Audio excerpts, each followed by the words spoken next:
हरे राम राम राम हरे हरे, हरे कृष्ण कृष्ण कृष्ण हरे हरे.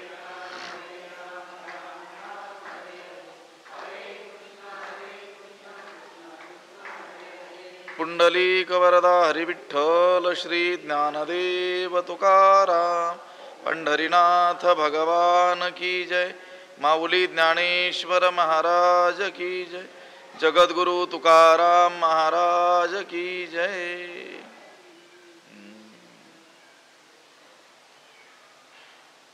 ये मे मतमिदं नित्यमनुतिष्ठन्ति मानवाः श्रद्धावन्तो न सूयन्तो मुच्यन्ते तेऽपि कर्मभिः. नमामि सद्गुरुं शान्तं सच्चिदानन्दविग्रहं पूर्णब्रह्मपरानन्दमीशमालन्दिवल्लभं. नमो सद्गुरु तुकया ज्ञानदीपा. नमो सद्गुरु सच्चिदानंद रूपा. नमो सद्गुरु भक्तकल्याण मूर्ती. नमो सद्गुरु भास्करा पूर्ण कीर्ती. अखंड मंडलाकारं व्याप्तं येन चराचरं तत्पदं दर्शितं येन तस्मै श्री गुरवे नमः. जयांची केली स्मरण होय सकळ विद्यांचे अधिकरण. तेची वंदू श्री चरण श्री गुरूंचे ते नमस्कारोनी आता. ये मे मतमिदं नित्यं अनुतिष्ठन्ति मानवाः श्रद्धावन्तो न सूयन्तो मुच्यन्ते तेऽपि कर्मभिः. ग्रंथराज ज्ञानेश्वरीच्या 3ऱ्या अध्यायाचं चिंतन आपण करतो आहोत आणि या 3ऱ्या अध्यायातील 31व्या क्रमांकाचा हा श्लोक आहे. या श्लोकाचा अन्वय आणि अर्थ एकदा आपण पाहूयात. ये श्रद्धावन्तः अनुसूयन्तः मानवाः इदं मे मतं नित्यं अनुतिष्ठन्ति ते अपि कर्मभिः मुच्यन्ते. ये श्रद्धावन्तः म्हणजे जे श्रद्धाळू लोक, जे श्रद्धावान लोक.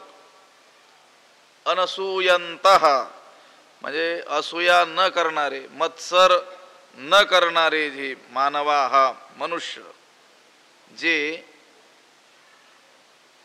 श्रद्धावान आणि मत्सर रहित असलेले जे लोक आहेत ते इदम मे मतम हे माझं मत नित्यम अनुतिष्ठन्ति नेहमी पाळतात म्हणजे त्याप्रमाणे वागतात.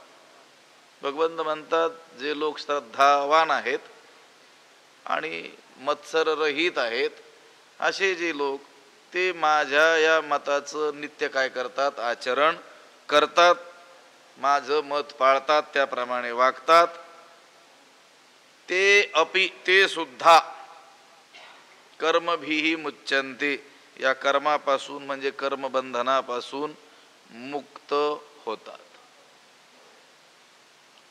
जे लोक श्रद्धावान आणि मत्सर रहित होऊन माझ्या या मताचं नित्य आचरण करतात ते सुद्धा सर्व कर्मबंधनापासून किंवा सर्व कर्मापासून मुक्त होतात.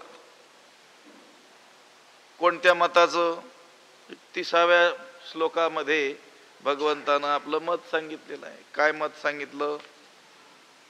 मयि सर्वाणि कर्माणि संन्यस्याध्यात्मचेतसा निराशीर निर्ममो भूत्वा युध्यस्व विगतज्वरः. माझ्यामध्येच काय कर, सर्व कर्म अर्पण कर. कशा रीतीनं अर्पण कर? संन्यस्य अध्यात्मचेतसा, विवेक बुद्धीनं माझ्या ठिकाणी सर्व कर्मे काय कर, अर्पण कर. कसा हो? निराशी ही फलेच्छारहित हो. निर्मम हा अहम मम अभिमान रहित हो. विगतज्वर हा आणि शोक रहित होऊन मग युद्धस्व, युद्ध कर म्हणजे कर्म कर. हे भगवंताचं मत आहे.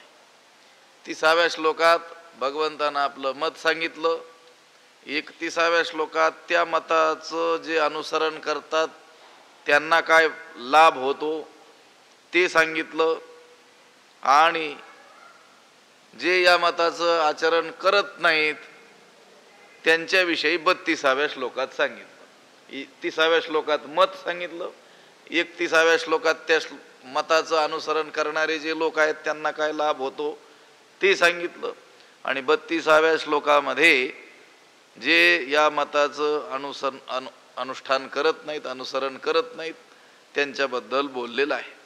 आता हा 31वा श्लोक जो आहे त्याच्यामध्ये भगवंत म्हणतात, हे जे माझं मत आहे त्या मताचं जे नित्य आचरण करतात आणि कसं श्रद्धावान आणि मत्सररहित होऊन करतात. श्रद्धावंत म्हणजे श्रद्धावान होऊन आणि मत्सररहित अनसूयंत मत्सररहित होऊन माझ्या या मताचं नित्य आचरण करतात, ते सुद्धा सर्व कर्मापासून मुक्त होतात, कर्मबंधन त्यांना लागत नाही. हे अनुपरोध मत माझे, जी ही परमादरे स्वीकारिजे, श्रद्धापूर्वक अनुष्ठिजे धनुर्धरा. धनुर्धरा हे माझे अनुपरोध मत, जी ही परमादरे स्वीकारिजे, श्रद्धापूर्वक अनुष्ठिजे. धनुर्धरा हे अर्जुना, हे माझे अनुपरोध मत, हे माझं जे स्पष्ट मत आहे, माझं जे निर्दोष किंवा अबाधित असलेलं जे मत आहे, जी ही परमादरे स्वीकारी, जे ज्यांच्याकडून परम आदरे अत्यंत पूज्य बुद्धीने स्वीकारी, जे स्वीकारलं जातं, आणि श्रद्धापूर्वक अनुष्ठिजे आणि श्रद्धेनं आचरलं जातं. भगवंत त्यांच्याबद्दल बोलतात जे भगवंताच्या मताचं श्रद्धेनं आदरानं काय करतात, अनुष्ठान करतात. कसं मत आहे भगवंत म्हणतात, अनुपरोध म्हणजे निर्विकार, स्पष्ट, यथार्थ. भगवंताचं मत कसं आहे, अगदी यथार्थ आहे, निर्दोष आहे, अबाधित आहे, स्पष्ट आहे. आता भगवंत कसे आहेत, वेदांत कृद्वेद विदेवचाहम असे असल्यामुळं त्यांचं जे मत आहे ते सतत कसं असणार आहे, निर्विकार, विकाररहित, यथार्थच असणार आहे. भगवंत म्हणतात हे अनुपरोध मत माझे, हे माझे अनुपरोध मत, हे माझं स्पष्ट असलेलं मत, मी जे सांगून ठेवलेलं आहे ते निर्दोष असलेलं, जी ही परमादरे स्वीकारी, जी ज्यांच्याकडून अत्यंत पूज्य बुद्धीने स्वीकारले जातं, ज्या लोकांनी हे मत मोठ्या आदराने काय केलेलं आहे, स्वीकारलेलं आहे. आणि केवळ स्वीकारलंच नाही तर श्रद्धापूर्वक अनुष्ठिजे, श्रद्धापूर्वक त्याचं काय करतात, आचरण देखील करतात. केवळ आता देवाचं ते मत आहे म्हणून मग श्रद्धापूर्वक काय करायचं, स्वीकारायचं, ठीक आहे बाबा देव बोललेले आहेत, देव काय खोटं बोलणार नाहीत, पण मग अनुष्ठान कोणी करायचं त्याचं, श्रद्धापूर्वक स्वीकारायचं देखील, आदरानं स्वीकारायचं आणि श्रद्धापूर्वक त्याचं काय करायचं, आचरण देखील करायचं. परम आदरे, जी ही परमादरे स्वीकारी, जी अत्यंत पूज्य बुद्धीनं काय काय केलं, त्याचा स्वीकार केला. हे पहा श्लोकामध्ये अनसूयंत असं पद आहे, म्हणजे मत्सररहित होऊन त्या मताचं काय केलं, नित्य आचरण करतात, स्वीकार करतात. आता काल परवा दत्त जयंती झाली की नाही, दत्त जन्माचा प्रसंग आपण ऐकलेला आहे की नाही नेहमी. प्रभू दत्तात्रयांचा जो अवतार आहे तो अत्री ऋषी आणि अनुसूया नाही, अनसूया, न लवकारच नाही, अनसूया शब्दाचा अर्थ होतो जिच्यामध्ये असूया नाही, असूया रहित. असूया शब्दाचा अर्थ आहे द्वेष. जी कोणाचाही द्वेष, कुणाचाही मत्सर करत नाही तिला काय म्हणतात? अनसूया. इथं पद आलेलं आहे अनसूयंतः. म्हणजे जे लोक कसे होऊन मत्सर रहित होऊन आणि श्रद्धावान होऊन माझ्या मताचं नित्य काय करतात? आचरण करतात. श्लोकात जे पद आलेलं आहे ना, त्या पदाचं व्याख्यान ज्ञानोबा परमादरे या पदानं केलेलं आहे, शब्दानं व्यक्त केलेलं आहे. आता जेथे असूया येते तेथे आदर असूच शकत नाही. आपण ज्याची असूया करतो, मत्सर करतो, त्याच्याबद्दल कसं काय आपल्याला आदर असेल? असणारच नाही. इथं अनसूयंतः, मत्सर रहित होऊन आणि श्रद्धावान असलेले जे लोक माझ्या या मताचं नित्य आचरण करतात असं श्लोकात पद आलं. त्याचंच व्याख्यान ज्ञानोबांनी केलं. हे अनुपरोध मत माझे, हे माझं निर्दोष असलेलं, अबाधित असलेलं, स्पष्ट असलेलं, निर्विकार यथार्थ असलेलं जे मत आहे, जीही परमादरे स्वीकारी, जे ज्या लोकांनी हे मोठ्या आदराने काय केलेलं आहे? स्वीकारलेलं आहे. आणि श्रद्धापूर्वक अनुष्ठिजे, आणि श्रद्धेनं काय केलेलं आहे? त्याचं अनुष्ठान केलेलं आहे. श्रद्धेनं त्याचं आचरण केलेलं आहे. परमार्थामध्ये मुख्यतः काय लागत असते? श्रद्धा लागत असते. कारण धर्माची जी फळं असतात ती अदृष्ट असतात, ती काही दिसणारी नसतात, ती अदृष्ट फळं असतात. साधना करण्याकरिता मुख्य लागते श्रद्धा. भांडवल गाठी तरी विश्वास, तुकोबाराय म्हणतात. परमार्थामध्ये विश्वास, श्रद्धा ही अत्यंत काय आहे? महत्वाची आहे. श्रद्धावान लभते ज्ञानम असं म्हटलेलं आहे. वेद, गुरु यांच्या वचनांवर दृढ विश्वास ठेवणं याला काय म्हणतात? श्रद्धा असं म्हणत असतात. निगमाचार्य वाक्येषु भक्ती ही श्रद्धेती विश्रुता. वेद आणि आचार्य आपले असलेले गुरु यांच्या वचनांवर नितांत जो विश्वास आहे, नितांत जी भक्ती आहे त्यांच्याविषयी, तिलाच काय म्हणतात? श्रद्धा म्हणतात. आणि जिथे श्रद्धा आहे तिथेच काय असतं? फळ असतं. अनन्यता हे श्रद्धेचं काय आहे? गम काय? म्हणून ते म्हणतात जी ही परमादरे स्वीकारी, जे ज्या लोकांनी हे माझं मत मोठ्या आदरानं काय केलेलं आहे? स्वीकारलेलं आहे. आणि श्रद्धापूर्वक अनुष्ठिजे, त्याचं काय केलेलं आहे? श्रद्धापूर्वक अनुष्ठान केलेलं आहे किंवा करतात. तेही सकळ कर्मी वर्तत किंवा वर्ततू, जाणपा कर्म रहितू, म्हणून हे निश्चितू करणीय गा. तेही सकळ कर्मी वर्ततू, कर्मरहितू जाण, म्हणून हे निश्चितू करणीय गा. म्हणजे अरे अर्जुना, तेही सकळ कर्मी वर्ततू, ते सुद्धा सर्व कर्म करीत असले तरी ते देखील सर्व कर्मात राहून कसे आहेत? कर्मरहितू जाण. म्हणजे कशा आहेत? अकर्मच आहेत, अकर्मी आहेत असं काय कर? ठामपणे तू जाण म्हणजे समजून घे. तेही म्हणजे कोण? हे अनुपरोध मत माझे, जी ही परमादरे स्वीकारी, जे श्रद्धापूर्वक अनुष्ठिजे धनुर्धरा, तेही सकळ कर्मी वर्ततू, ते सुद्धा सर्व कर्म करीत असले तरी देखील कसे आहेत?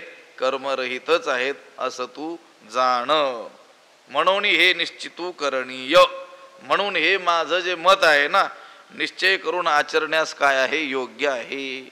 माझं हे मत आचरण्यास निश्चित योग्य आहे. तेही सकळ कर्मी वर्तत.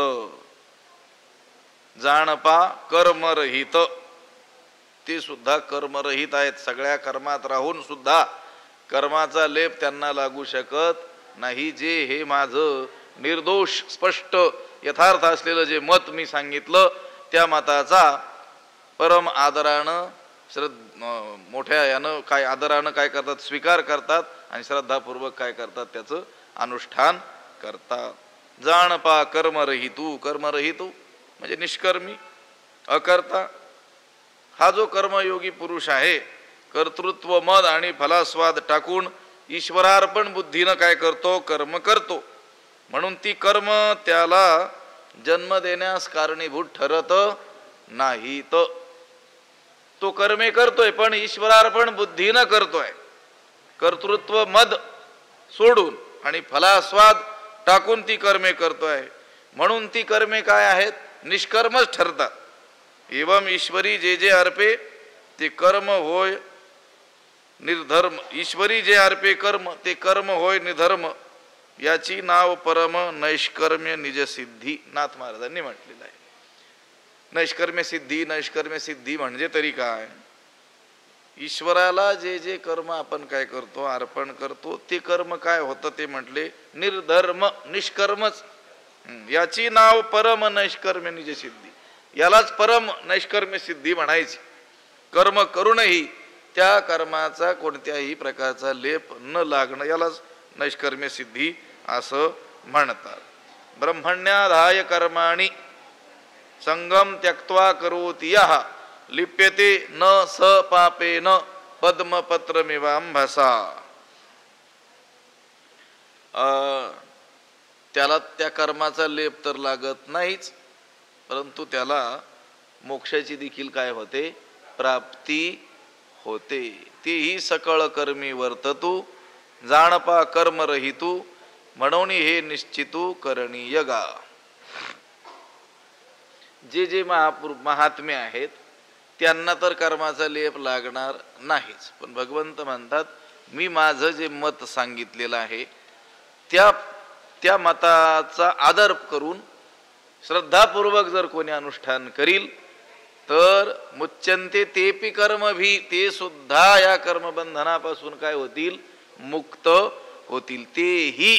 ते देखील जे महात्मे आहेत ते तर होणारच आहेत कर्मबंधनातून मुक्त, पण भगवंताच्या या मताचा आदरानं स्वीकार करून श्रद्धेनं जो काय करील, अनुष्ठान करील, जे करतील ते देखील काय होतील? या कर्मबंधनातून ऐसे जेणे जाणे तले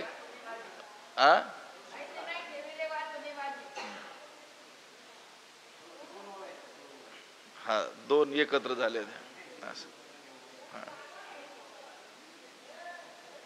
म्हणजे मी कर्म करतो आहे पण हे माझ्याकडून होत नाहीये. जरी त्याच्याकडून होताना ते दिसत असलं तरी ते मी कर्म केलं ही त्याची काय नाही आहे? भावना नाही आहे. तशा रीतीनं ते कर्म करायचं. भगवंतानं तेच त्याचं मत सांगितलेलं आहे. तेही सकळ कर्मी वर्ततू जाणपा कर्म रहितू म्हणून हे निश्चितू करणीय गा. 30व्या श्लोकामध्ये भगवंतानं त्याचं मत सांगितलं. 31व्या या श्लोकामध्ये त्या मताचा आदर करून अनुष्ठान जे करतील त्यांना काय फळ प्राप्त होईल ते सांगितलं. काय फळ प्राप्त होईल? जाणपा कर्म रहितू. ते कर्म करत असताना सकळ कर्मी वर्ततू. सर्व कर्म करताना आपल्याला दिसत असले तरी ते काय आहेत? कर्मरहितच आहेत. हे त्याचं काय आहे? फळ आहे. आणि भगवंताच्या मताचा जे आदर करणार नाहीत, मत्सरी लोक जे काय करतील? भगवंताच्या या मताचा आदर करणार नाहीत, अनुष्ठान करणार नाहीत, ते कशा आहेत? ते 32व्या श्लोकामध्ये सांगितलेलं आहे. ये त्वे तदभ्यसूयन्तो नानुतिष्ठन्ति मे मतम सर्वज्ञान विमूढांस्तान विद्धि नष्टान चेतसः. ये तू अभ्यसूयन्तः एतत् मे मतम न अनुतिष्ठन्ति तान सर्वज्ञान विमूढान अचेतसः नष्टान विद्धि. भगवंत म्हणतात तू परंतु जे मत्सरी लोक, अभ्यसूयन्तः जे मत्सर करणारे जे लोक आहेत, एतत् मे मतम न अनुतिष्ठन्ति हे माझं मत आचरित नाहीत. जे मत्सरी लोक आहेत माझ्या या मताचं काय करत नाहीत? अनुष्ठान करत नाहीत, त्याचं आचरण करत नाहीत, मी सांगितलं त्याप्रमाणे वागत नाहीत. तान सर्वज्ञान विमूढान, ते सर्व प्रकारच्या ज्ञानाविषयी कसे आहेत? मूढ आहेत. सर्व ज्ञानाविषयी ते काय आहेत? मूढ आहेत. अचेतसः नष्टान विद्धी. पुन्हा कसे आहेत? अविवेकी आहेत आणि नष्टान म्हणजे ते नाश पावलेलेच आहेत. सर्व ज्ञानाविषयी ते मूढ आहेत, सर्व पुरुषार्थाविषयी ते नष्टच झालेले आहेत, अविवेकी आहेत असं तू जाण. जी चांगली माणसं भगवंताच्या मताचा आदर करून अनुष्ठान करतील त्यांना फळ प्राप्त होईल. ते सर्व कर्म करताना दिसत असले तरी देखील ते कर्मरहितच आहेत, नैष्कर्म्य सिद्धीला ते प्राप्त झालेले आहेत. हे त्यांचं काय झालं? फळ. आणि जे मत्सरी लोक भगवंताच्या मताचं काय करणार नाहीत? अनुष्ठान करणार नाहीत. भगवंत म्हणतात अभ्यसूयंत, माझ्या मताची जे काय करतात, असूया करतात, विनाकारण माझ्यावर दोषारोप करतात, निंदा करतात, असे जे लोक आहेत ते माझ्या मताचं काय करणार नाहीत? अनुष्ठान करणार नाहीत. देवालाच नावे ठेवतील. लक्षात आलं का? ते म्हणतील भगवान, तुम्ही म्हणता श्रीकृष्ण भगवंत होते, परब्रह्म रूप होते, तो तर एक सामान्य मनुष्य होता, असं काहीतरी काय करतील? दोषारोप करतील, माझी असूया करतील, माझी निंदा करतील. ते कोण आहेत? सर्वज्ञान विमूढान. सर्व ज्ञानाविषयी ते काय आहेत? मूढ आहेत. पुन्हा नष्टान, ते जणू काय झालेले आहेत? नष्ट झालेले आहेत. आणि अविवेकी, अचेतसः कसे आहेत? अविवेकी आहेत असं तू जाण.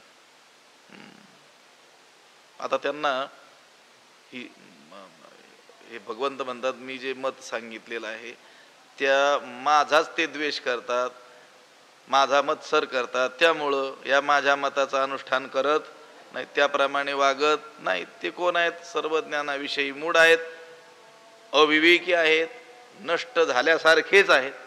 त्यांचा काय झालेला आहे? जणू काही नाशच झालेला आहे. कोणताही पुरुषार्थ त्यांना कधीही प्राप्त होऊच शकत नाही.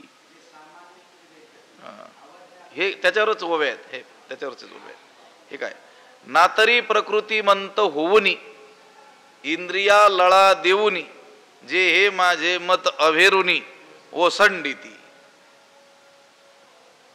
तसाच अन्वय आहे. नातरी प्रकृतिमंत होऊनी. नातरी म्हणजे उलट पक्षी. प्रकृतिमंत होऊनी, प्रकृतीच्या स्वाधीन होऊन, देहासक्त होऊन, इंद्रिया लळा देऊनी, इंद्रियांचे कोडकौतुक पुरवून, इंद्रियांना विषयांची गोडी लावून, जे हे माझे मत अभेरुनी ओसंडिती, या माझ्या मताचा तिरस्कार करून काय करतात? ते मत टाकून देतात. माझ्या मताचा काय करतात? तिरस्कार करतात, अभेर करतात. आणि ओसंडिती, त्या मताला काय करतात? टाकून देतात. त्याचा काय करतात? त्याग करतात. माझ्या या मताचा काय करतात? त्याग करतात. कसं होऊन? प्रकृतीच्या स्वाधीन होऊन, प्रकृतिमंतू होऊनी, प्रकृतीच्या स्वाधीन होऊन, देहासक्त होऊन, पुन्हा इंद्रिया लळा देऊनी, इंद्रियांचं कोड कौतुक करून, माझं हे जे मत आहे कर्माविषयीचं, त्या माझ्या मताचा तिरस्कार करतात आणि काय करतात? त्याग करतात. ना तरी प्रकृतिमंतू होऊनी, देहासक्त. ही सामान्य माणसं जे असतात, अज्ञजन जे असतात, ते शरीरासक्तच असतात, शरीरालाच मी असं समजतात. शरीराचे सर्व धर्म आपल्या ठिकाणी काय करतात? मांडतात. जे देहची आपणपे मानिती आणि विषया ते भोग्य म्हणती, या परते न स्मरती आणिक काही, देहची आपणपे मानिती. देह हेच आपलं काय आहे? स्वरूप आहे असं ते मानतात आणि विषया ते भोग्य म्हणती. आणि हे समस्त विषय या देहाकरिता केवळ भोग्य म्हणूनच आहेत. याच्या पुढे ते कशाची आठवण ठेवत, या परते न स्मरती आणिक काही, यावर त्यांना काही दुसरं सुचतच नाही. याच्या उलट जो तत्वज्ञानी म्हणजे आत्मज्ञानी महात्मा आहे, तो आपण देहातीत आहोत असं समजतो, देहाचा साक्षी होऊन देहामध्ये वास्तव्य करत असतो. ना तरी प्रकृतिमंत होऊनी, पुन्हा इंद्रिया लळा देऊनी, इंद्रियांचे लाड पुरवतात, कोड कौतुक करतात. हे बघा, इंद्रिये त्या त्या इंद्रियांचे ते जे विषय आहेत माफक प्रमाणामध्ये ते सेवन प्रत्येकालाच करावं लागतं. हां, ते तरलेची न तरती विषय सिंधू. मला सांगायचं भोग आणि लळा याच्यातला थोडासा फरक सांगायचा. भोग तर सगळ्यांनाच काय करावे लागतात, घ्यावेच लागतात. आता त्या त्या इंद्रियांचे ते जे विषय आहेत त्या विषयांचं सेवन त्या इंद्रियांकडून काय होणार आहे, होणारच आहे. पण इथं इंद्रिया लळा देऊनी म्हणतात. लळा शब्द सांगायचा होता तुम्हाला मला. लळा म्हणजे कोड कौतुक करतात. भोग आणि लळा याच्यात काय आहे, फरक आहे. अहो, शरीर सुस्थितीत राहण्याकरिता त्याला भोग देणं काय आहे, अवश्य आहे.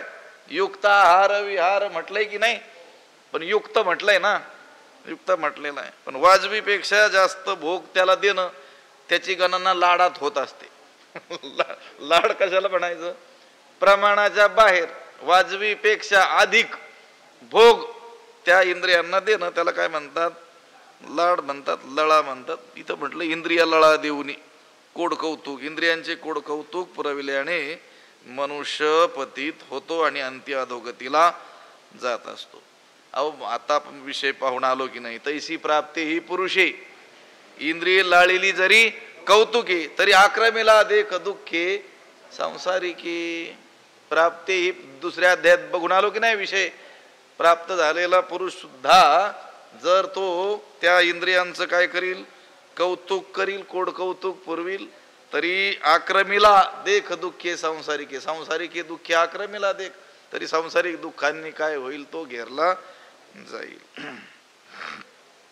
म्हणून इंद्रिया लळा देऊनी जे हे माझे मत अभेरुणी ओसंडिती. माझं मत म्हणजे भगवंत म्हणतात माझं जे मत आहे, माझं जे सांगणं आहे, काय सांगणं आहे भगवंताचं, कर्तृत्व मद आणि फलास्वाद टाकून ईश्वरार्पण बुद्धीनं आपलं वाट्याला आलेलं कर्म करावं, हे काय आहे भगवंताचं मत आहे.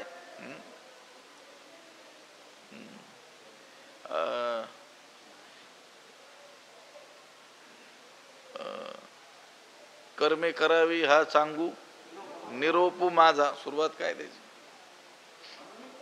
मनोनी फळी लागू सांडोनी देह संगू. कर्मे करावा हा सांगू निरोपी माझा, फळी लागू आणि देह संगू सांडोनी. काय करावी, कर्मे करावीत, हा माझा काय आहे, निरोप आहे. म्हणजे माझं काय आहे, मत आहे. जे हे माझे मत आवेरुनी ओसंडिती, काय करतात, माझ्या मताचा तिरस्कार करतात आणि काय करतात, टाकून देतात, ते मत टाकतात. जे सामान्यत्वे लेखिती आवाज्ञा करूनी देखिती का हा अर्थवादू म्हणती वाचाळपणे. जे सामान्यत्वे लिखिती आवाज्ञा करूनी देखिती का वाचाळपणे हा अर्थवादू म्हणती. जे म्हणजे जे लोक माझ्या मताला काय म्हणतात, सामान्यत्वे लिखिती, साधारण गोष्ट आहे समजतात. सामान्य जसं दुसरी माणसं बोलतात तसंच हा हे देव बोललेला आहे असं काय समजतात, सामान्य किरकोळ समजतात, साधारण समजतात. एक साधारण गोष्ट आहे असं काय करतात, समजतात, त्याला तुच्छ लेखतात. अवज्ञा करूनी देखिती, त्याची अवज्ञा करतात. जे नास्तिक लोक अवज्ञा करतात आणि कुत्सित दृष्टीनं त्या मताकडे काय करतात, माझ्या मताकडे, माझ्या बोलण्याकडे पाहतात. किंवा वाचाळपणे हा अर्थवादू म्हणती, किंवा वाचाळपणानं, बाष्कळपणानं, याला काय म्हणतात, हा अर्थवाद आहे, म्हणजे पुष्पित वाणी आहे. मीमांसक लोक असं म्हणतात, वाचाळपणानं या माझ्या मताला हे काय आहे, हा अर्थवाद आहे. म्हणजे स्तुत्यर्थक काय आहे, हे वाक्य आहे. लोकांनी कर्म करावं, त्या कर्माला प्रेरक म्हणून काय आहे, हे केवळ एक बोलल्या गेलेलं आहे. हा काय आहे, अर्थवाद आहे. सामान्यत्वे लिखिती, साधारणपण, किरकोळ समजतात. इतर ज्या गोष्टी आहेत त्या गोष्टीप्रमाणेच हा कर्मयोग आहे असं काय करतात, या कर्मयोगाचा सामान्यपणे उल्लेख करतात, त्याला विशेष महत्त्व देत नाहीत.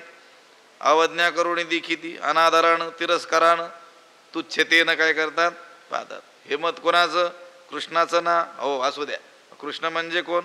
ते गवळ्याचा मुलगा. त्या रुक्मिणी स्वयंवरामध्ये नाही का असं सांगितलं, एक म्हणती नंदाचा, एक म्हणती वसुदेवाचा, ठाव नाही बापाचा आकुळीसाचा श्रीकृष्ण. याचा काही आई बापाचा काही नाही, पत्ताच नाही म्हटले. मग त्याच्या मताला काय ती किंमत द्यायची? अवज्ञा करून देखीती. अशा प्रकारे ह्या मताकडे अनादराने पाहतात. का हा अर्थवादू म्हणते वाचाळपणे, किंवा अर्थवाद म्हणजे पोकळ स्तुती, अतिशयोक्तीपूर्वक केलेली स्तुती, पुष्पित वाणी असं म्हणून काय करतात? त्याकडे दुर्लक्ष करतात. असे जे लोक आहेत ना, त्यांच्याविषयी भगवंत म्हणतात, ते मोह मदिरा भ्रमले, विषय विखे घारले, अज्ञान पंकी बुडाले, निभ्रांत मानी. अन्वय तसाच आहे. ते मोह मदिरा भुलले, ते मोह रूपी म्हणजे अविवेक रूपी, अविचार रूपी मदिरा म्हणजे दारू पिऊन काय झाले? भ्रमिष्ट झालेले आहेत. विषय विखे घारले, विषय रूपी विषाने ते काय झालेले आहेत? व्यापलेले आहेत. आणि अज्ञान पंकी बुडाले भ्रांत मानी, अज्ञान रूपी चिखलामध्ये ते रुतलेले आहेत, बुडालेले आहेत असं तू निभ्रांत निसंशय समज. हे जे लोक आहेत ना, माझ्या मताचा तिरस्कार करणारे, सामान्य लेखणारे, अवज्ञा करणारे, अर्थवाद म्हणणारे, त्याचा अवेर करणारे, ते मोह मदिरा भ्रमले, ते अविवेक रूपी दारूने काय झालेले आहेत? भ्रष्ट झालेले आहेत. मोह शब्दाचा अर्थ आहे अविवेक, कार्याकार्य अविवेक, कार्य काय आणि अकार्य काय याच्यातील अविवेक. असत एक आणि भासत दुसरंच. हा काय आहे? मोहाचा काय आहे? परिणाम आहे. त्या दिवशी मी सांगितली होती मोहाची एक व्याख्या. सत्यासत्य शोभना शोभन, नित्यानित्य आत्मा अनात्मसु विपर्यय हा मोह. म्हणजे सत्याच्या ठिकाणी असत्य बुद्धी, असत्य पदार्थाच्या ठिकाणी सत्यत्व बुद्धी, नित्याच्या ठिकाणी अनित्यत्व बुद्धी, अनित्य पदार्थाच्या ठिकाणी नित्य बुद्धी, शोभन शोभनीय गोष्टीच्या ठिकाणी अशोभन बुद्धी, अशोभन जे आहे त्याच्या ठिकाणी शोभन बुद्धी, पुन्हा आत्म्याच्या ठिकाणी अनात्मत्व बुद्धी आणि अनात्म पदार्थाच्या ठिकाणी आत्मबुद्धी. हे कशामुळे होतं? मोहामुळं. मोह म्हणजे शोभन सुंदर, जी खरोखर सुंदर गोष्ट आहे त्याच्या ठिकाणी असुंदरतेचा भास होणं, आणि जी अशोभनीय गोष्ट आहे शरीर शरीर हे सगळं रोगाचं दुःखाचं कोठार भांडार आहे, त्याच्या ठिकाणी काय सुंदरतेची काय होते? बुद्धी होते. हा काय आहे? सगळा मोह आहे. ते मोह मदिरा भ्रमले. मोह मदिरा सगळेच बुडलेले आहेत मोह मदिरेनं. त्या दिवशी एक श्लोक सांगितला होता भला मोठा. कुठं? देवगडला सांगितलं होता. सांगतो आता परत, आवृत्ती तरी होईल. आदित्यस्य गतागतैरहरः संक्षीयते जीवितम, व्यापारैर्बहुकार्य भार गुरुभिः कालो न विज्ञायते, दृष्ट्वा जन्मजरा विपत्ति मरणं त्रासश्च नोत्पद्यते, पीत्वा मोहमयीं प्रमाद मदिरा मुन्मत्त भूतैन जगत. मोठा श्लोक आहे. त्यांनी सांगितलं सगळं जग हे मोहरूपी दारू पिऊन उन्मत्त झालेलं आहे.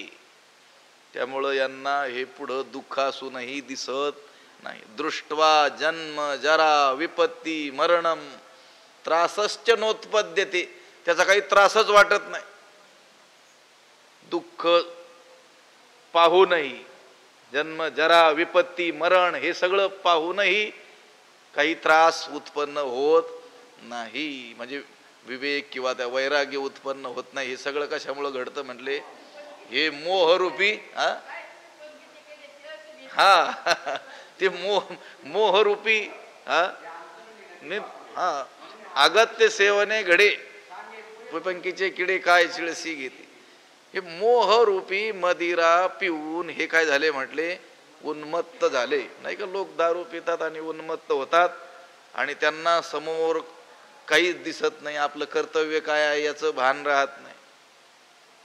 आपली प्रतिष्ठा जगात काय आहे, आता हे असं वागल्यानं आपल्याला लोक नावे ठेवतील याचंही त्यांना भान राहत नाही, कारण ते दारू पिलेले असतात. केवळ तेच पिलेले आहेत असं नाही, सगळे जगच मोहरूपी मदिरीनं काय झालेलं आहे, उन्मत्त झालेला आहे. भगवंत म्हणतात ते मोह मदिरा भ्रमले विषय विखे घारले. विषयरूपी विष त्यांच्यामध्ये संचरलेलं आहे, विषयरूपी विषानं ते काय झालेले आहेत, व्यापलेले आहेत. असं आहे, जो मोह मदिरेनं भुलतो तोच विषयरूपी विषानं काय होतो, व्यापल्या जातो. आणि वाढे जव जव मोहो तव तव विषयी रोहो विषय तीर्थ ठाओ पातकासी. जे मोहरूपी मदिरेनं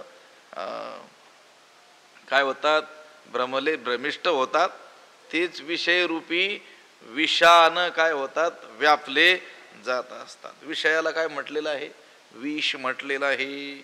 विषयाला विष म्हणण्याचं कारण, विष ज्याप्रमाणे जीवाला मारतं त्याचप्रमाणे विषयाचं सेवनही जीवाला अंती काय ठरत असतं, घातक ठरत असतं. म्हणून विषयाला काय म्हटलेलं आहे, विष म्हटलेलं आहे. ते विष तरी एकदाच मारतं. विषय जन्मजन्मनी म्हणतात, अनेक जन्म घेऊन अनेक वेळेस मरायला कारण ठरतात. कोण, विषय. विष सेवन केल्यानं मारतं असं म्हणतात.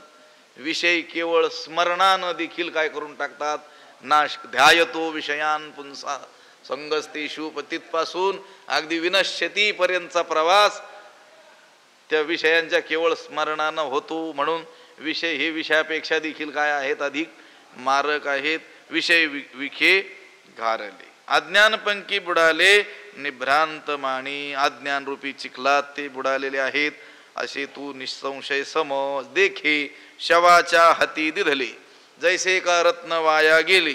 ना तरी जात्यंधा पाहले प्रमाण नोहे. देखे म्हणजे पहा, शवाच्या हाती दिधले रत्न जैसे वाया गेले.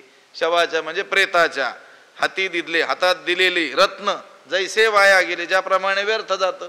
कोणाच्या हातात दिलं रत्न, शवाच्या प्रेताच्या हातात दिलं, काय उपयोग आहे का त्याचा, ते जसं वाया जातं. ना तरी जात्यंधा पाहले प्रमाण नोहे. किंवा जन्मांधाला उजाडलं तरी जसा त्याला अनुभव येत नाही. जन्मांध जो मनुष्य, त्याला सूर्याचा उदय झाल्याचं खरंच वाटत नाही. ना तरी शवाच्या हाती दिले जैसे का रत्न वाया गेले. शवाच्या हातात रत्न दिलं तर ते व्यर्थ आहे, कारण त्याचं मूल्य त्याला कळणार नाही, त्यापासून त्याला आनंदही होणार नाही. शृंगारिले मढे जीवे विन जैसे कुडे. ते मढे शृंगारलं तर त्या शृंगारल्याचा त्याला काही आनंद आहे का, नाही आनंद. मृत जैसा शृंगारीला ज्ञानोबा राय म्हटलेले आहेत की नाही. देखे शवाच्या हाती दिले जैसे का रत्न वाया गेले. ना तरी जात्यंधा पाहले प्रमाण नव्हे. जात्यंध पुरुष जन्मांध पाहले म्हणजे उजाडलं, पहाट झाली. आता तो जो जन्मांधा आहे त्याला सूर्योदयाचा काही उपयोग आहे का. हा गांधळ्याच्या गावी आपण पे प्रकटले रवी, तरी ती ओतपलीची घ्यावी वाचूनी प्रकाश कैचा.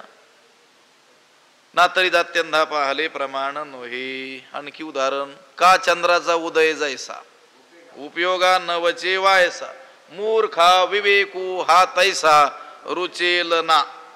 का जैसा चंद्राचा उदयो वायसा उपयोगा नवचे, तैसा हा विवेकू मूर्खा रुचेल ना. का म्हणजे किंवा, वायसा म्हणजे कावळ्याच्या, उपयोगा नवचे उपयोगाला येत नाही. कावळ्याला चंद्राच्या उदयाचा काही उपयोग आहे का, उपयोग नाही. ज्याप्रमाणे कावळ्याला चंद्राच्या उदयाचा उपयोग नाही, तैसा त्याप्रमाणे हा विवेकू म्हणजे हा कर्मयोगाचा हा जो विचार आहे, विवेक जो भगवंतानं सांगितलेला आहे, मूर्खा रुचेल ना. मूर्खाला पसंत पडणार नाही. ज्याला पसंत पडणार नाही तो कोण, मूर्ख कोण ओळखण्याची खूनच आहे, चिन्हच आहे. भगवंताचा हा विचार ज्याला कोणाला पटणार नाही तो कोण, मूर्ख. कारण देवच म्हणाले हा विचार मूर्खाला रुचणार नाही म्हणे. मूर्खा विवेक वाहतायसा रुचेल. वायसा का चंद्राचा उदय जैसा उपयोगा नवचे वायसा. वायसा म्हणजे कावळ्याला. कावळ्याला चंद्र उगवला तर त्याचा उपयोग होत नाही, कारण चंद्रोदयापूर्वी त्याचे डोळे काय होतात, निरुपयोगी. पै चंद्रोदया आरवते, जयाचे डोळे फुटती असते. ते कावळे केवी चंद्रा ते ओळखती. चंद्रोदय होण्याच्या पूर्वी त्याचे डोळे काय होऊन जातात, निरुपयोगी होऊन जातात. ते चंद्राला कसं काय ओळखील? कोण? कावळा. कावळ्याला ज्याप्रमाणे चंद्राच्या उदयाचा उपयोग होत नाही, त्याप्रमाणे मूर्खा विवेक तैसा रुचेल ना. मूर्खा म्हणजे मूढाला. ज्ञानेश्वर महाराज कोणाला मूर्ख म्हणतात? विवेक वैराग्यहीन जे असतात त्यांना काय म्हणत असतात? मूर्ख म्हणत असतात. तैसे वैराग्याची शिव न देखती, जे विवेकाची भाषणे नती, ते मूर्ख केवी पावती मज ईश्वरा. ते वैराग्याची शिव सुद्धा ज्यांनी पाहिलेली, वैराग्याच्या गावाला गेले नाहीत हा विषयच नाही, वैराग्याच्या गावाची जी शिव आहे त्या शिवेला सुद्धा जे पोहोचलेले नाहीत. आणि विवेक कसा असतो हे ठाऊकच ना. विवेकाची भाष नेनती, ते मूर्ख केवी पावती मज ईश्वरा. ते अशा त्या मूर्खांना हा मी सांगितलेला विचार रुचणार नाही, आवडणार नाही. अर्जुना, असे हे जे लोक आहेत ना, मागे पुढे उभे आहेत का, तैसे जे पार्था विमुख या परमार्थ तयासी संभाषण सर्वथा किंवा भाषण सर्वथा करावे ना.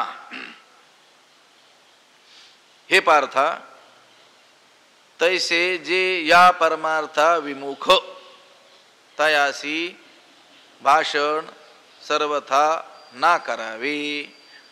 हे पार्था, हे अर्जुना, तसे जे लोक या परमार्थाविषयी काय आहेत, विन्मुख आहेत, या परमार्थाच्या विरोधी आहेत, त्यांच्याशी कोणत्याही प्रकारानं परमार्थासंबंधी भाषण करू नये हो. आता जे या परमार्थाच्या काय आहेत, विन्मुख आहेत, त्यांना याच्याबद्दल काहीच ठाऊकच नाही, भगवंताच्या वाक्याबद्दल आदरही नाही, श्रद्धाही नाही, संत वचनांवर विश्वासही नाही, त्यांच्याशी या परमार्थासंबंधानं बोलून उपयोग काय आहे?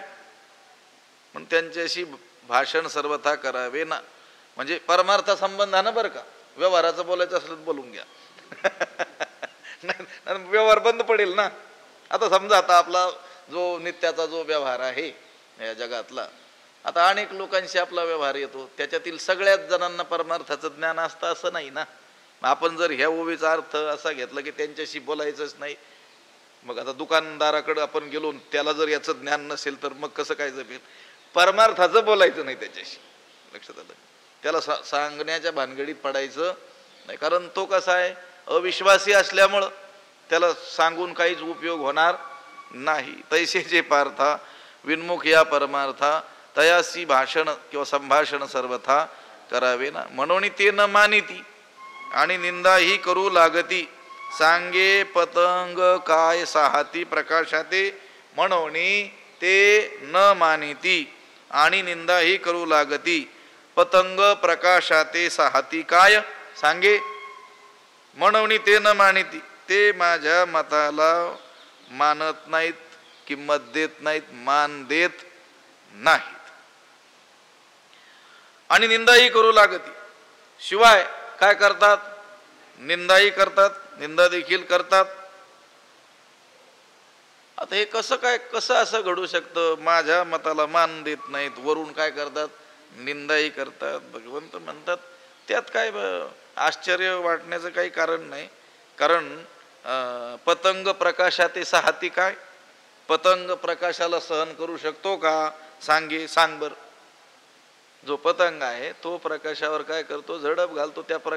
तो प्रकाश त्याला काय होत नाही, सहनच होत. काय बिघडवलंय का त्या प्रकाशानं? त्याचं नाही, पण तरी देखील त्याला काय होत नाही, सहन होत नाही. तसे हे जे लोक आहेत ते काय करतात? माझ्या मताला तर मान देत नाहीतच, न मानिती, म्हणून ते न मानिती, आणि वरतून निंदाही करू लागती. मग गप्प बसावं ना, नाही मानायचं तर. नाही नका का अनुसरण करेना भगवंताच्या मताचं, पण वरून काय करतात पुन्हा निंदा करू लागतात. भगवंत म्हणतात त्यात आश्चर्य मानण्याचं काही कारण नाही, हे असं होतच असतं. सांगे पतंग काय हाती प्रकाशाते, मनोनीती न मानिती, न मानिती मान देत नाहीत. निष्काम कर्मयोगाचं जे महत्त्व आहे या मूर्खांना म्हणजे या प्रकृतीमंत लोकांना कळत नाही, म्हणून ते त्यांना पटत नाही. म्हणून ते भगवंत म्हणतात माझ्या मताला मान देत नाही. एवढंच नव्हे तर कर्मयोगाची काय करतात, निंदाही करत असतात. हे मूर्ख लोक या पारमार्थिक जी साधनं आहेत त्या साधनांची काय करतात, निंदा करत असतात. सांगे पतंग काय हाती प्रकाशाते, पतंग हा प्रकाशाला सहन करू शकतो का, सांग बरं. का आपण अंगे जळे आणि नागवी जगाचे डोळे, पतंगू जैसा सळे दीपाचे नि. पतंगा नावडे ज्योती, पतंगाला ती ज्योती आवडत नाही, त्याला सहनच होत नाही. त्याप्रमाणे जी प्रकृतीमंत लोक आहेत त्यांना ही कर्मयोग इत्यादी जी पारमार्थिक साधनं आहेत ही साधनं सहनच होत नाहीत. आणि मग ते त्या साधनांची आणि ते साधनं करणारे जे सत्पुरुष आहेत त्यांची काय करतात, निंदा करतात, टवाळी करतात. ज्ञानोबारायांनी वर्णन केलेलं आहे. यज्ञ मूढ ठाकिले यागी, देव पिसे प्रतिमालिंगी, नागविले भगवे योगी समाधी भ्रमे. असं काय करतात, ते नावं ठेवत असतात, निंदा करत असतात. मनोनीती न मानिती आणि निंदा ही करू लागती. म्हणून आपण देखील असा काही आग्रह ठेवायचा नाही की आपलं मत लोकांनी मानलं पाहिजे, आपल्याला मान दिला पाहिजे. नाही मानणार लोक, निंदा देखील करतील. मनोनीती न मानिती आणि निंदाही करू लागती. सांगे पतंग काय हाती प्रकाशाते, पतंगा दीपी आलिंगण, तेथ त्यासी अचूक मरण, तेवी विषयाचरण आत्मघाता. तसाच अन्वय जसा तसा. पतंगा दीपी आलिंगण, पतंगानं दिव्याला आलिंगन दिलं तर तेथ त्यासी अचूक मरण, तेथे त्याला ज्याप्रमाणे अचूक नेमकं मरण येतं त्याचं मरण हे काय आहे, अटळ राहतं. तेवी विषयाचरण आत्मघाता, त्याप्रमाणे विषयांचे सेवन आत्मनाशाला काय आहे, कारण आहे. स्वैर विषयांचा भोग हा आत्मनाशालाच काय आहे, हेतू आहे, कारण आहे. तेवी विषयाचरण आत्मघातात. तेच उदाहरण दिलं. सांगे पतंग काय हाती प्रकाशाते, पतंगा दीपी आलिंगण, तेथ त्यासी अचूक मरण. ज्याप्रमाणे दिव्यावर उडी घालण्यात पतंगाचं काय आहे, निश्चितच काय आहे, मरण आहे. दीपाची या झगमगा जाळील हे पतंगा, नेणवेची पैगा जया परी. पतंगानं त्या दिव्यावर झडप घातली की तेथे त्याला काय आहे, निश्चित मरण आहे. हे उदाहरण दिलं. तेवी विषयाचरण आत्मघाता, त्याप्रमाणे विषयांचं सेवन जीवाचा काय आहे, विषयांचं सेवन करण्यामध्ये जीवाचा आत्मघात आहे, आत्मनाश आहे. विषय सेवितागा जन्म मरणाचा बाधू, जन्म मरण परंपरा ही पाठीशी लागेल, आत्मघात होईल, आत्मनाश होईल. आपण मगाशी त्या 2 श्लोकांचं उच्चारण थोडक्यात करून आलो.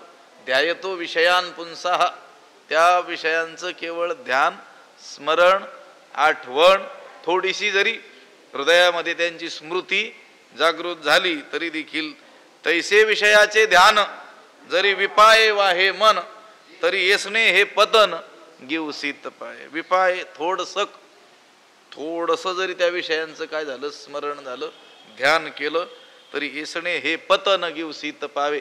ते पतन जे आहे ना ते याला शोधत येतं. ज्ञानोबा गमतीनं लिहितात, याचं पतन होतं असं नाही लिहिलं, ते पतन याचा शोध घेत येतं. कुठं आहे हा म्हणतात. येसणे हे पतन गिवसीत पावे.